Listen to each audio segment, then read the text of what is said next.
Howdy, I'm Chandler O'Quinn, and whatever it is, I'm against it. Welcome to Chandler's Travels. In this episode, we are on Corpus Christi Beach, taking a look at the historical significant spots of this area that played a vital role in the lead up to the Mexican-American War. Hope you'll enjoy it.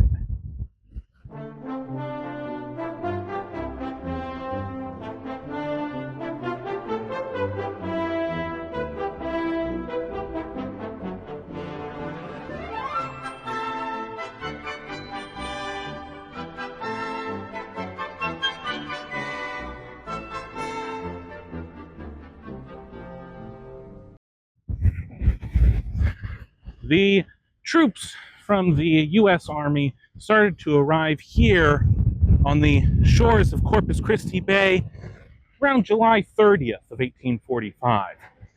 Many of them would actually make their camp farther down near where modern downtown Corpus is. But where I am right now is approximately the place of where the Louisiana Volunteers made their camp. They were actually the first to be dismissed by Zachary Taylor. Volunteers having their own ideas on how to follow orders and whose orders they're going to follow did not, let's say, jive very well with what the aims of what Zachary Taylor was trying to accomplish here. He's trying to accomplish making a disciplined fighting force, and well, our friends from Louisiana were having none of that. So when their time was up in the fall of 1845, Zachary Taylor was very eager to see them back home to Louisiana. Following down the beach, we'll see the surprising place where Zachary Taylor actually made his camp. It's not so much surprising for him back then, but surprising for what's there today. When the troops started to arrive here on the shores of Corpus Christi Bay, seeing the small hamlet that was here, about 200 people in total, about 20 shacks, only 2 bars, that was soon to be added to in the next few months to support all of these boys. They talk about how wonderful it was. The climate here, perfectly warm. Some even described it as a delicious climate, and that also goes for the food that they are being exposed to for the very first time. Many of these people coming from the north, coming from New England, or coming from Ohio, had no opportunity to taste the delicious delicacies that the inhabitants of the Nueces River Valley had been dining on for centuries. Things such as chili con carne and tamales. These folks from Ohio were able to taste for the very first time. What joy it must have been to have had one of the tamales right here on the shores of Corpus Christi Bay. Many of the men, at least in their initial observations of Corpus, talk about it as being the garden spot. Some of them even saying that it is the Garden of Eden in America. Later on, they'd say that it wasn't exactly that, but it was a very beautiful place. So one of my favorite stories from this time of the Army of Occupation happened just a little bit up the beach from where I am now. There was this older gentleman. Some might say he was a little bit portly, such as myself. He was a little frumpy looking. And there was this other lieutenant who was walking up the beach, and he saw this older gentleman polishing his sword. And the lieutenant comes up to the older gentleman, and he says, "Hey, fatty, I will give you $1 if you will polish my sword," pulls out his own sword from the scabbard, "and if you will tell me where the commanding general is." The older gentleman looked up and said, "I am the commanding general, and I'll take that $1." That older gentleman was none other than Zachary Taylor. Zachary Taylor was known as Old Rough and Ready. He was a soldier's general. Not so much about the pretentiousness that some of the other commanding officers had in the Army at that time, especially his counterpart, Major General Winfield Scott, who is known as Old Fuss and Feathers. Uh, General Taylor did not believe in all of the pomp and circumstance. He would very rarely wear his dress uniform, very rarely wear a uniform at all. Instead, he would have this old green frock coat that had all sorts of tatters in it. Sometimes wear an old oilcloth cap on his head. Sometimes he'd wear a large Mexican sombrero, dressing for the climate. Some people even said he'd wear just a large overshirt instead of a coat, or maybe even have a pair of purple corduroys. Despite all of that, he still very much expected all of his orders to be followed through, and he knew that the task at hand was to create an effective fighting force. This United States Army, the United States was never one to have a long-time standing professional fighting force, but they were about to go up against one when they went into Mexico. So Zachary Taylor wanted to take this time at Corpus to create that fighting force. So there were daily drills.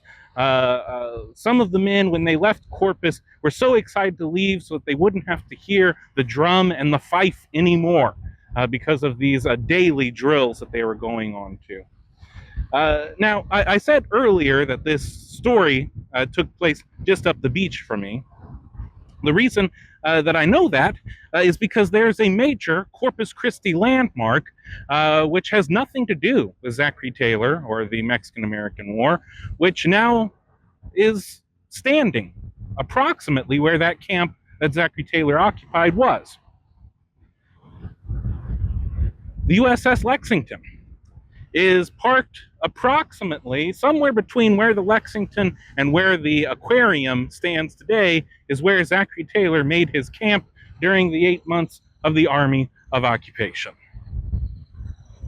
When I found that out, I was just bowled over. How crazy is that? These major landmarks that we come and see, Texans, this is our playground. Right there was where the lead up to this major transformational historical event took place, and Zachary Taylor was sleeping every night just about right there.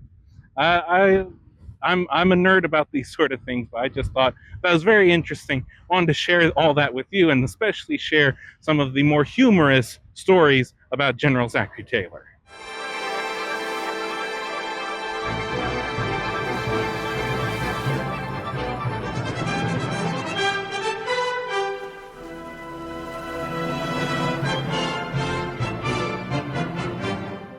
Hello. I've had to switch to handheld, so I apologize for the shaky cam footage. But I wanted to point out a few other of the camps that would have been around here. So we started off going down the North Shore.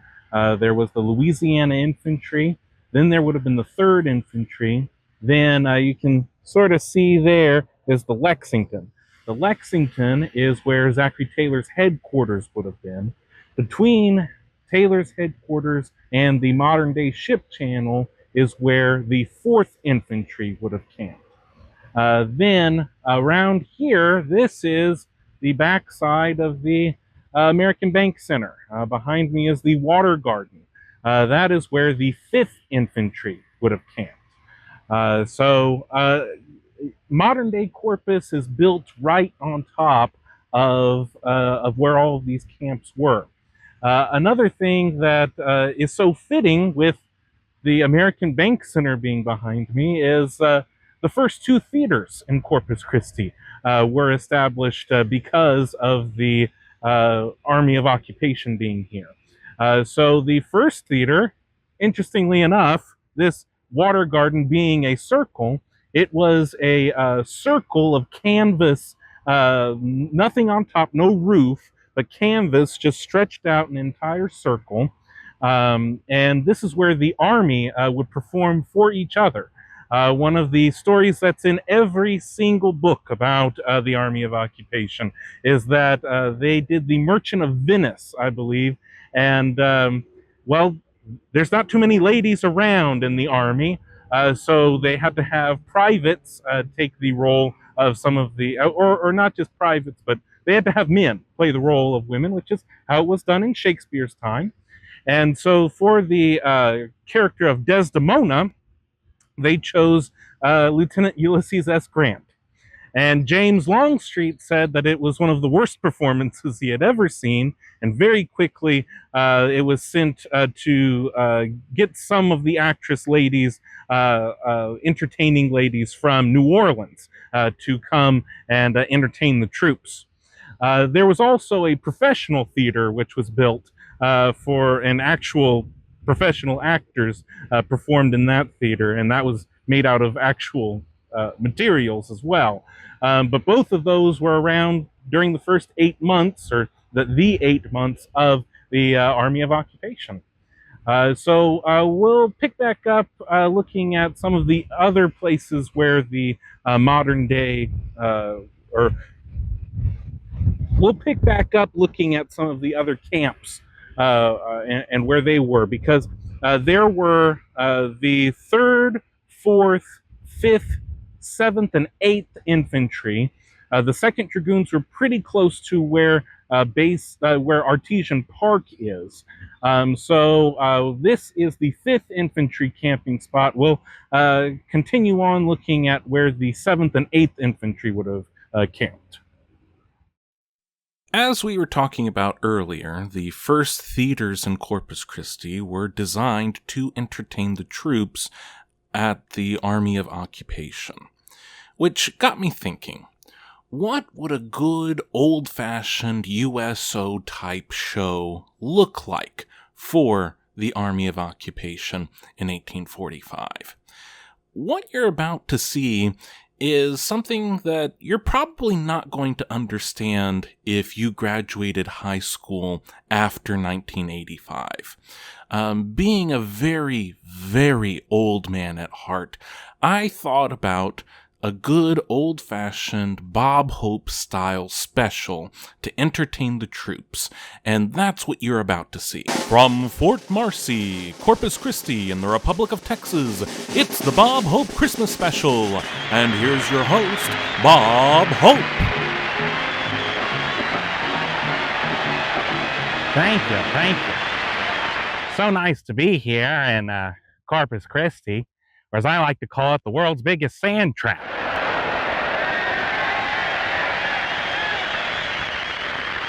I want to tell you, I was talking with one of the young lieutenants here about all the funny names that you give to these generals. Zach Taylor, he's known as Old Rough and Ready, and Winfield Scott's known as Old Fuss and Feathers. And I say, what might my name be if I were going to be a general? And the young lieutenant said to me, well, Bob, I think your name would be Old Cheap and Nosy. Ain't that something? I was talking with Colonel Kinney later on, talking to him about how wonderful the climate here is in Corpus. I said to him, the only thing I'm not too used to is the pelicans flying so close. They're just swarming nearly all over me. And he says, Bob, those ain't pelicans. Those are the mosquitoes. I want to tell you. Well, I was thinking about how this town really just grew up to support you boys. There was just about 20 shacks here, about 2 bars. Now, about 6-7 months later, there's 200 bars here in Corpus. Would you believe it? 200 bars. And I tell you, I saw Dean Martin stumbling out of every single one of them. Said he was doing quality control. Looked a lot more like quantity control to me. Yeah, well, did you hear about Santa Anna? Yeah, he lost his leg in the pastry war. Now, not to be outdone, Winfield Scott is engaging in a pastry war of himself. I hear tell that he took down an entire division of eclairs the other day, and he's going to be working on a battalion of cupcakes a little bit later after that. Yeah, Santa Ana, he's not doing too well these days. He's in exile. He says that he wants to be president of Mexico again. Well, you know, old Tony, seventh time's a charm, I suppose. I want to tell you, Santa Ana says that he wants to come back into Mexico. He's making a deal with the diplomats of the United States right now, as we speak, to come back into Mexico. He said if we could lend him a hand with all that. And here I thought he was needing another foot. I want to tell you, if Santa Ana does any of his old tricks again, he's going to get a lot more than another hand.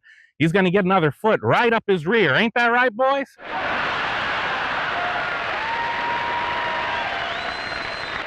Well, that's enough for me. We'll get Elaine May to come out here and do a little dance for you.